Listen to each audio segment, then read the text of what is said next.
Start करते हैं हम। और नेक्स्ट टॉपिक है हमारा क्वेश्चन ऑफ द पैराबोलॉइड्स। यहाँ पर फर्स्ट क्वेश्चन आपको दिया गया है, एक प्लेन की इक्वेशन क्वेश्चन में दी गई है, साथ के साथ एक पैराबोलॉइड आपको यहाँ पर गिवन है और प्रूव करना है कि ये प्लेन इस पैराबोलॉइड को टच कर रहा है। फर्स्ट क्वेश्चन ये है। सेकंड क्वेश्चन है कि जहाँ पर ये प्लेन इस पैराबोलॉइड को टच कर रहा है उसके पॉइंट ऑफ कांटेक्ट निकालने हैं। तो फर्स्ट पार्ट हम यहाँ पर प्रूव करने वाले हैं फिलहाल। तो उसके लिए हमें जर्नल इक्वेशन ऑफ पैराबोलॉइड चाहिए। तो जर्नल इक्वेशन ऑफ पैराबोलॉइड होती है ये ax² + by² = 2cz। इस इक्वेशन को इससे कंपेयर कीजिए। आप देखिए इन दोनों इक्वेशन को कंपेयर करेंगे तो a की वैल्यू आपको मिल जाएगी 1/2, b की वैल्यू यहाँ पर आपको -1/3 एंड c की वैल्यू आपको मिल जाएगी यहाँ पर 1/2।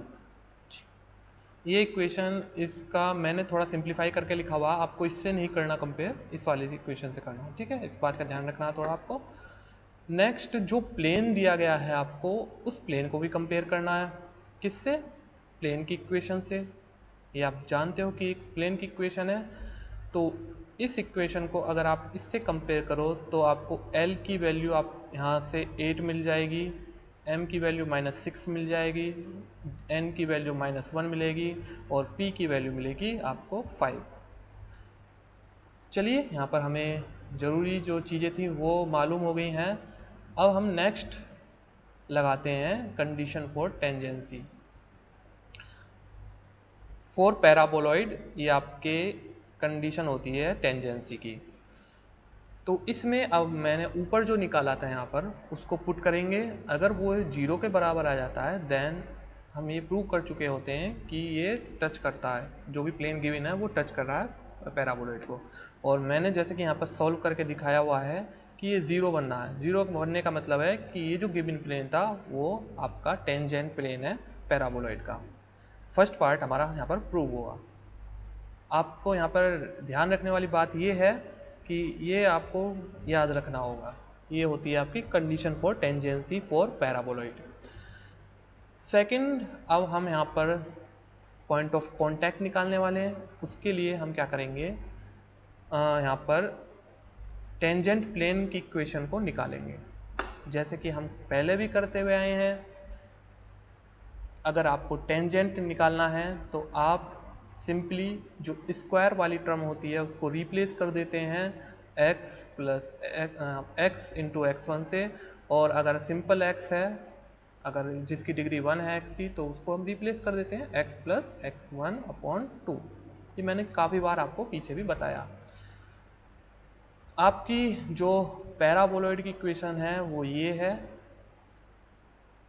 इसमें यहाँ पर x² आया तो x(x1), y² आया तो y(y1) और z आया है तो z को रिप्लेस करेंगे z + z1/2।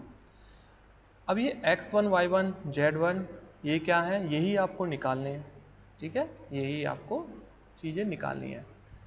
तो ये बेसिकली मैंने यहाँ पर आपको बना के दिखा दिया है, ठीक है। उसी जो ऊपर इक्वेशन थी पैराबोलॉइड की, ये वाली इक्वेशन, इसको मैंने रिड्यूस करके उसको टेंजेंट फॉर्म में यहाँ पर बना दिया। टेंजेंट फॉर्म में आ जाने के बाद अब आप देखिए इसमें क्वेश्चन में ही बोला है कि ये प्लेन क्या है, टेंजेंट है। ये हम प्रूव कर चुके हैं कि ये प्लेन इसके टेंजेंट है। और हमने नीचे ये वाली भी इक्वेशन निकाल ली, ठीक है, ये भी टेंजेंट है। अब ये और ये दोनों सेम ही चीज़ है। इसका मतलब अगर हम ये बोले हैं कि ये भी टेंजेंट की इक्वेशन है और क्वेश्चन में दिया गया है कि ये टेंजेंट की इक्वेशन है टेंजेंट प्लेन की, तो इसका मतलब दोनों सेम है। दोनों सेम है तो इसके x कोऑर्डिनेट, x का कोफिशिएंट, y का कोफिशिएंट और z का कोफिशिएंट भी क्या होगा, सेम होगा। तो हम यहाँ पे कंपेयर करेंगे x के कोफिशिएंट को, y के कोफिशिएंट को और z के कोफिशिएंट को। कंपेयर करने के बाद दोनों इक्वेशन से x का कोफिशिएंट यहाँ से 3x1 आया, ठीक है, 3x1 आ गया यहाँ पर। ऊपर यहाँ पर x का कोफिशिएंट 8 है तो 8 आ गया, ठीक है। तो इस फॉर्म में हम इसको कंपेयर करते हैं। ऐसे y के कोफिशिएंट को दोनों इक्वेशन से कंपेयर करते हैं। सिमिलरली हम z के कोफिशिएंट को करते हैं और लास्ट में हम यहाँ पर ये कांस्टेंट है और ये z का कोऑर्डिनेट है। इन सबको सॉल्व कर यहाँ पे सॉल्व कर लेंगे। सॉल्व कैसे करोगे? देखिए ये तो आपको -3/-1 बन रहा है, ठीक है। इसको हम ये तो पूरा कांस्टेंट बन जाएगा, मतलब 3 वैल्यू आ जाएगी इसकी। अब पहले तो आप इन दोनों की हेल्प से x की वैल्यू निकालोगे, फिर आप क्या करोगे, इन दोनों की हेल्प से y की वैल्यू निकालोगे एंड लास्ट आप इन दोनों की हेल्प से यहाँ से निकालोगे z की वैल्यू। तो यही आप पॉइंट ऑफ कॉन्टैक्ट हो जाएंगे और इस तरह से यहाँ पे ये क्वेश्चन हमारा पूरा कंप्लीट सॉल्व। नेक्स्ट क्वेश्चन में बोल रहा है यहाँ पर locus of perpendicular from alpha beta gamma to its polar plane. अब यहाँ पर पोलर प्लेन किसका है? ये पैराबोलॉइड आपको गिवन है, पैराबोलॉइड की इक्वेशन आपको गिवन है, उसका आपको परपेंडिकुलर के लोकस निकालने हैं। और ये भी बोला गया है टू इट्स पोलर प्लेन, ठीक है। थोड़ा सा इसको समझ लेते हैं तभी हम आगे क्वेश्चन को बढ़ाएंगे। तो मान लीजिए ये आपका पोलर प्लेन है, ये क्या है आपका पोलर प्लेन। अब पोलर प्लेन है, हमेशा पोलर जो प्लेन होता है उसका एक नॉर्मल होता है, ये आप पीछे प्लेन की इक्वेशन में पढ़ चुके हैं। और ये बोला है locus of perpendicular from alpha beta gamma. अब मान लीजिए अगर हम यहाँ पर परपेंडिकुलर की बात कर रहे हैं इस प्लेन के, ठीक है, ये पॉइंट मान लेते हैं क्या है आपका alpha beta gamma, sorry gamma है, ठीक है। तो इसके जो फुट ऑफ परपेंडिकुलर हैं उसका लोकस निकालना हमें। अब यहाँ पर ये तो रेड कलर की जो लाइन है ये तो इस प्लेन का नॉर्मल है और ये वो परपेंडिकुलर है जो कि क्वेश्चन में गिवन है। अब यहाँ से हम करना क्या है, इतना समझना है कि जो इस नॉर्मल के डायरेक्शन कोसाइन होंगे वो इसी के होंगे, क्योंकि दोनों क्या है पैरेलल हैं, ठीक है। इतना बात आपको अब समझ में आ चुका होगा। मतलब कि अगर इस लाइन के हम इस प्लेन के डायरेक्शन कोसाइन LMN ले रहे हैं तो इस लाइन के जाहिर सी बात है LMN ही होंगे। तो सबसे पहले हम इक्वेशन लिखते हैं पोलर प्लेन की, ठीक है। पोलर प्लेन की इक्वेशन ही चाहिए। तो पोलर प्लेन की इक्वेशन बेसिकली होती क्या है, जैसे टेंजेंट की इक्वेशन होती है सेम बिल्कुल ऐसे ही आपकी पोलर प्लेन की इक्वेशन होती है। तो आपको पॉइंट यहाँ पर गिवन है, पॉइंट गिवन है मतलब x1 y1 z1 की वैल्यू आपको यहाँ पर गिवन है। और अगर इसकी टेंजेंट इक्वेशन निकालें तो ये आपकी कुछ x1 ओवर a स्क्वायर आएगा ये, ठीक है, plus y1 over b square is equal to 2z plus z1 over 2। ये जैसा टेंजेंट होता है ऐसे ही निकाला था, ठीक है। 2 से 2 कैंसिल हो जाएगा। x1 की वैल्यू अल्फा ले लेंगे, y1 की वैल्यू बीटा और z1 की वैल्यू गामा। तो ये आपको इक्वेशन बिल्कुल सेम मिल जाएगी। इसके बाद हम निकालते हैं, तो प्लेन हुआ। अब इस नॉर्मल की इक्वेशन निकाल, नॉर्मल की नहीं, इस ये जो परपेंडिकुलर लाइन है इसकी इक्वेशन निकालेंगे, ठीक है। ये हमें पता है कहाँ से पास हो रहा है, अल्फा बीटा गामा से, ठीक है। और इसके जो डायरेक्शन कोसाइन है वो मान लेते हैं फिलहाल के लिए LMN है। तो ये आपको यहाँ पर इस लाइन की इक्वेशन मिल जाएगी। इसके बाद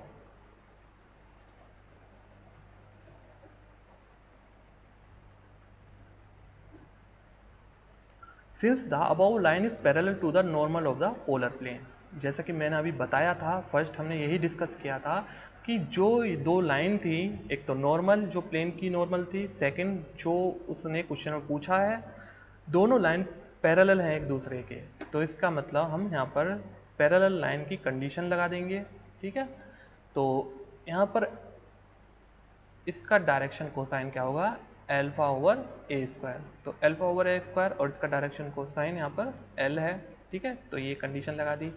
ऐसे ही सेम यहाँ पर y के साथ जो कोफिशिएंट है वो m है, ये m है, तो beta over B square upon इसका m आ जाएगा। और ऐसे ही लास्ट यहाँ पर क्या होगा आपका 1/n हो जाएगा, क्योंकि यहाँ पर z का कोफिशिएंट क्या है 1, तो n की वैल्यू n यहाँ पे आ गई। और यहाँ पर आपका इसको इधर ले जाएंगे, ठीक है, z को इधर ले जाएंगे तो माइनस साइन के साथ आ जाएगा, तो मैंने यहाँ पे इसीलिए माइनस साइन लगाया हुआ है। और ये इधर आपका n तो है n, और इन सबको लैम्डा के इक्वल पुट कर देंगे। इसके बाद हम क्या करेंगे, अल्फा ओवर l, मतलब कि फर्स्ट वाली इक्वेशन को इसके साथ लेके चलेंगे और यहाँ से निकालेंगे अल्फा ओवर l की वैल्यू। फिर सेकंड वाली इक्वेशन को इसके साथ लेके चलेंगे, देन हम यहाँ पर निकालेंगे ये, और लास्ट हम ये करेंगे लैम्डा इज इक्वल टू, इसके साथ लेके चलेंगे तो lambda is equal to 1/-n। ये सब करने के बाद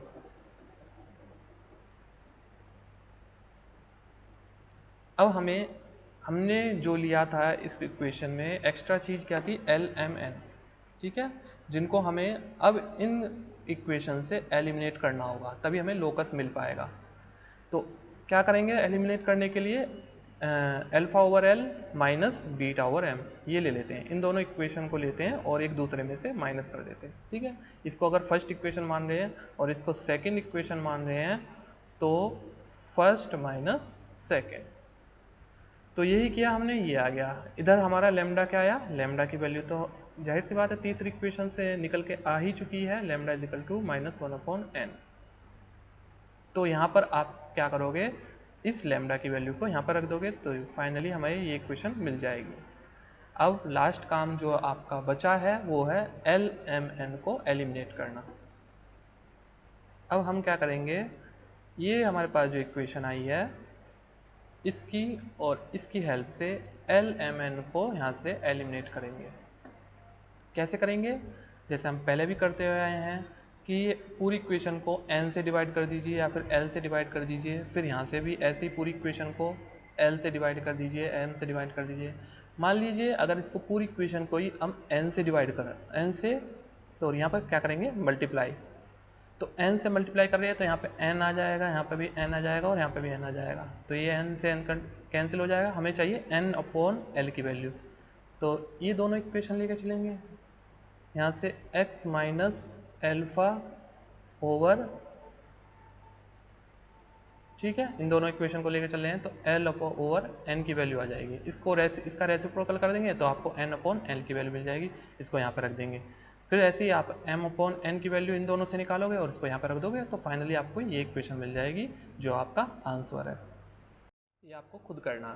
यहाँ पर आपको एक प्लेन दिया है और आपसे ये बोला गया है कि ये प्लेन इस पैराबोलॉइड को टच कर रहा है, ठीक है। तो जैसे फर्स्ट क्वेश्चन था बिल्कुल सेम ऐसा ये है, और यहाँ पर पॉइंट ऑफ कांटेक्ट उसने दिए हैं, मतलब कि आपको निकालने हैं पॉइंट ऑफ कांटेक्ट और वो ये आने चाहिए।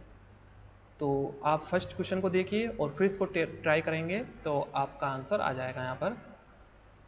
अब हम नेक्स्ट क्वेश्चन की तरफ चलते हैं। यहाँ पर नॉर्मल फ्रॉम, ये बोल रहा है कि नॉर्मल है जो कहाँ से ड्रॉ किया गया है, x डैश से, y डैश और z डैश से, टू पैराबोलॉइड।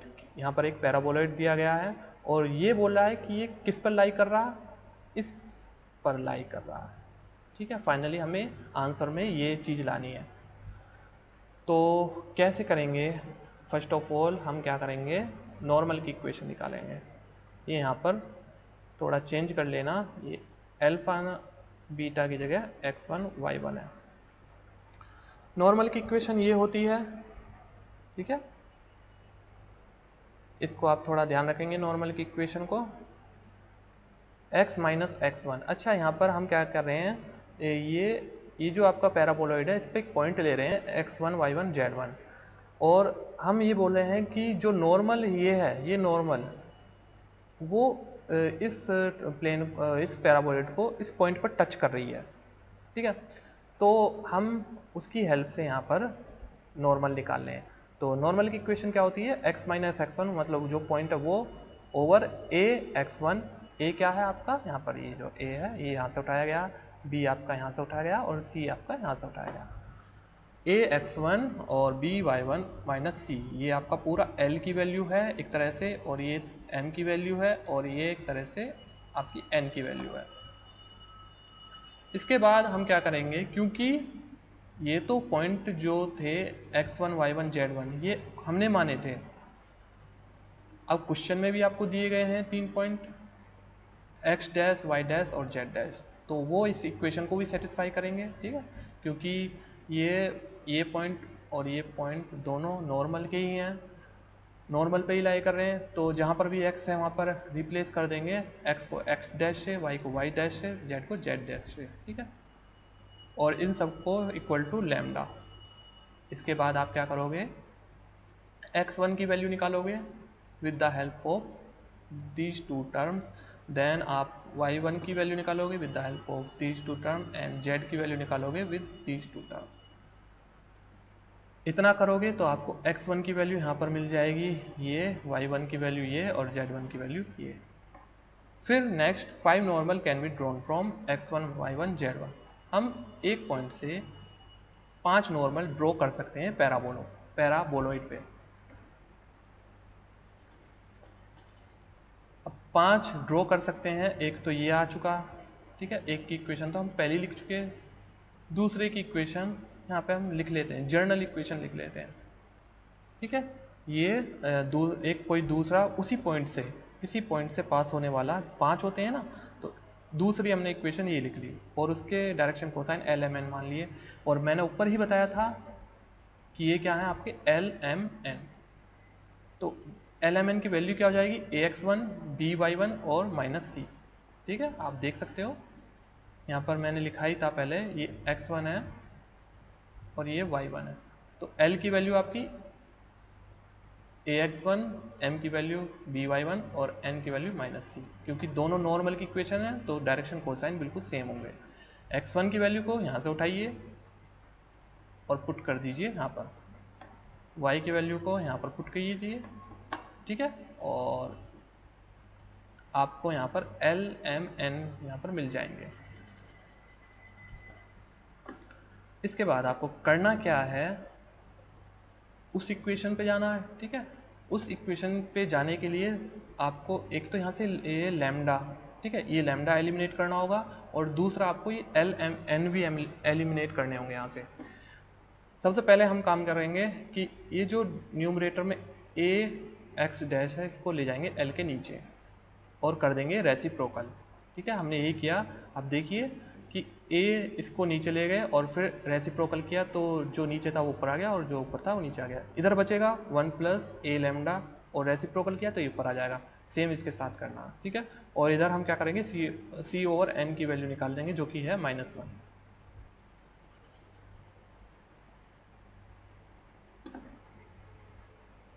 ठीक है। यहाँ पे हमने क्या किया, इसको एन को इधर ले गए और -1 को इधर ले गए, तो ये आपके सी अपॉन एन की वैल्यू आ जाएगी। सबसे पहला काम आप करेंगे एलिमिनेट लैम्डा को, कैसे करेंगे, इधर करेंगे मल्टीप्लाई आप बी की, इसमें मल्टीप्लाई करेंगे ए की, और इसमें मल्टीप्लाई करेंगे आप बी माइनस ए की। पहली इक्वेशन में जिसके साथ बी की मल्टीप्लाई की थी उसको माइनस, ये वाली इक्वेशन जिसके साथ हमने ए मल्टीप्लाई किया था उसको माइनस कर देंगे, ठीक है, और लास्ट वाली जो इक्वेशन है इसको प्लस कर देंगे। इतना आप देखिए पहली वाली इक्वेशन ये क्या हो जाएगी, बी की मल्टीप्लाई कर रहे हैं इसमें, तो A B X dash over L ये आ गया, और इसमें इधर हम राइट हैंड साइड में इधर मल्टीप्लाई करेंगे तो बी प्लस ए ये आ, ठीक है, मैंने यहाँ पे मल्टीप्लाई करा नहीं है, ये आ गया। अब इसको माइनस कर रहे हैं सेकंड वाली टर्म को, तो क्या हो जाएगा, ए बी वाई डैश ये आ गया, और इधर हम ए की मल्टीप्लाई करके इसको माइनस कर रहे हैं, ठीक है, ये सेम आ गया। इधर बी माइनस ए इसमें मल्टीप्लाई कर रहे हैं तो सी ओवर एन और बी माइनस ए प्लस कर दिया इसको, और इधर भी हमने क्या किया, प्लस कर दिया। तो यहाँ पर लेकिन आप देखिए माइनस है, -1 है, तो माइनस प्लस आपका माइनस हो जाएगा, और इससे करने से हुआ क्या, आपका लैम्डा एलिमिनेट हो जाएगा। फाइनली आपको ये इक्वेशन मिल जाएगी, ठीक है, इसको थोड़ा आप सॉल्व करोगे तो आपको ये इक्वेशन मिल जाएगी, एंड फिर इसमें हम क्या करेंगे, पूरी इक्वेशन को जैसे ए बी आ रहा तो पूरी इक्वेशन को ए बी से डिवाइड कर दो, ए बी से डिवाइड किया, यहाँ भी ए बी से डिवाइड किया, और यहाँ भी ए बी से डिवाइड किया, तो ए बी से A B cancel, A B से ए बी कैंसिल, और इसको इस ब्रैकेट के अंदर ले जाओगे तो ये ए भी आ जाएगा इसके नीचे, और ऐसे इसके नीचे ए भी आ जाएगा, तो बी से बी कैंसिल और यहाँ पे ए से ए कैंसिल, तो ये आपका ये इक्वेशन आ जाएगी। अब हमने लैम्डा को तो एलिमिनेट कर दिया यहाँ पर, अब करना दूसरा हमें ये आपका एलिमेंट को एलिमिनेट। इसके लिए हम यूज़ करने वाले हैं ये दोनों इक्वेशन, एक तो ये और एक आपका ये, ठीक है। आप जैसे मैं पहले करता था कि पूरी इक्वेशन को n से मल्टीप्लाई कर दो, ठीक है, n से मल्टीप्लाई किया तो n से n कैंसिल। अब आपको चाहिए किसकी वैल्यू, n अपॉन l की और n अपॉन n की, m की। यहाँ से अगर n अपॉन l निकालना है तो इसको लो और इसको लो, क्योंकि इन दोनों में ही n और l आ रहा है, और इनको आप देखोगे तो आप यहाँ से निकालो, n को यहाँ पे ले जाओ और x माइनस एक्स डैश को इधर ले आओ, तो n अपॉन l क्या हो जाएगा आपका, z minus Z dash over x minus x dash. ऐसे ही आप किसकी वैल्यू निकाल लोगे, n अपॉन m की, ठीक है, वो इन दोनों इक्वेशन से निकाल लोगे। इतना करने के बाद जब आप इसको इसमें पुट करोगे तो यहाँ से पूरी तरह से l m n एलिमिनेट हो जाएंगे, और फाइनली आपको वो इक्वेशन मिल जाएगी जो क्वेश्चन में दी गई है, ठीक है। और जैसे ये हमने किया था उसी तरह से ये क्वेश्चन है, बिल्कुल सेम प्रोसीजर ऐसे ही चल रहा, लेकिन वहाँ पे आप देखोगे कि यहाँ पे ऊपर था मल्टीप्लाई में a स्क्वायर बी स्क्वायर, जबकि यहाँ पे डिनोमिनेटर में है, तो सब कुछ ऐसे ही चल रहा है, ठीक है।